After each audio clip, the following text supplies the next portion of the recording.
అదంతా పర్లేదు. ఈ కత్తి నీకు ఎక్కడ దొరికింది? ఇది మీటియో కటానా. అవును, ఇదొక మీటియో అని నాకు తెలుసు. ఇక్కడేవో చూద్దాం. హై కుదరదు. రే, ఒక్క నిమిషం ఇవ్వరా, చూసిస్తాన్రా. కుదరదంటే కుదరదు. రే, చూసి ఇచ్చేస్తారా? ఎన్నిసార్లు చెప్పమంటావు? ఎందుకురా నాకు ఇవ్వవు? అదంతా కుదరదు.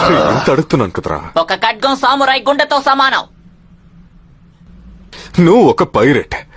సామురాయ్ గురించి నీకెలా తెలుసు చెప్పు? దాంతో ఈ కత్తి నీకు ఎలా ఉపయోగించాలో తెలీదు. నాకు ఇచ్చేయరా. కుదరదు, దానికి అవకాశం కూడా లేదు. దీంతోనే తలబడబోతున్నాను. ఇది మామూలు యుద్ధం కాదు. దానెందుకురా ఇలా విసురుతున్నావు?